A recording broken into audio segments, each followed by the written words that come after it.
Hello guys, mayroon ako natanggap na Teacher's Day gift from my best friend na nasa Iloilo. So, ito ang pangalan niya. Hindi, address ko pala yun, pero ito yung pangalan niya.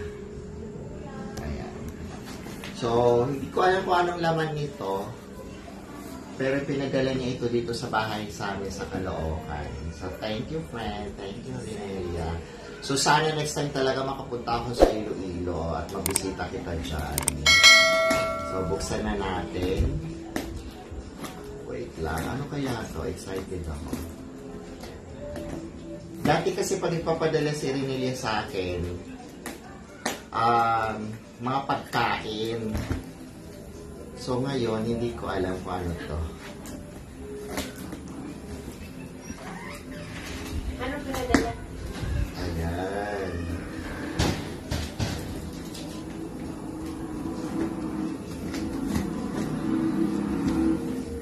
So.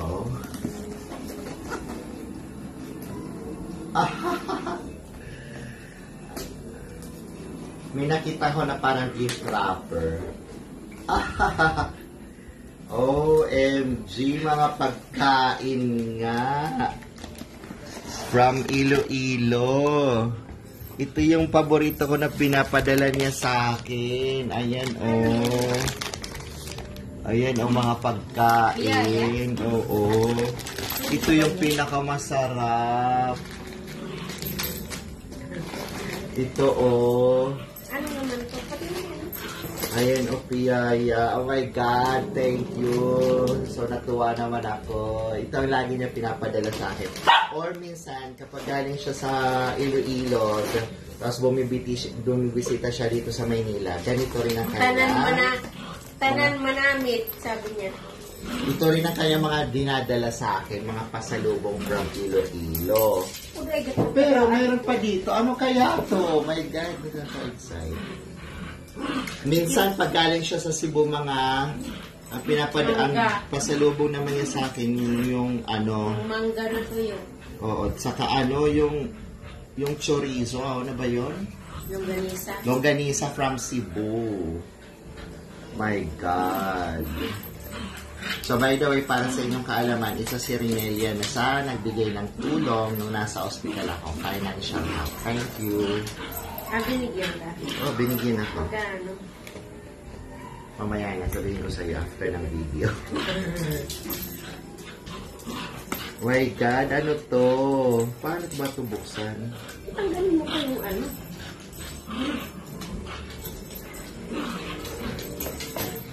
Ay, parang balik. Doon sa ano kapila. Yan. Meron kaya? Hello, sarap! Ubi cheese. Ubi cheese. Ang sarap. Ang sarap nito. Oh my God, thank you so much. Ayan. Ubi cheese. Oh my God, thank you so much, friend. Thank you so much, best friend, Beshi.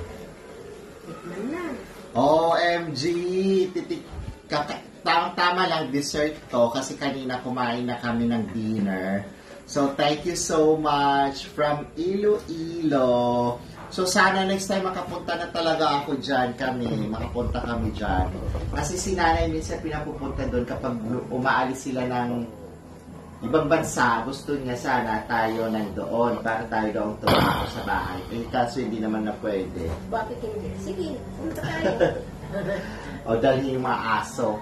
Hello, thank you so much. It's a happy Teacher's Day para sa akin. I'm so happy. Thank you, Bess. Bye.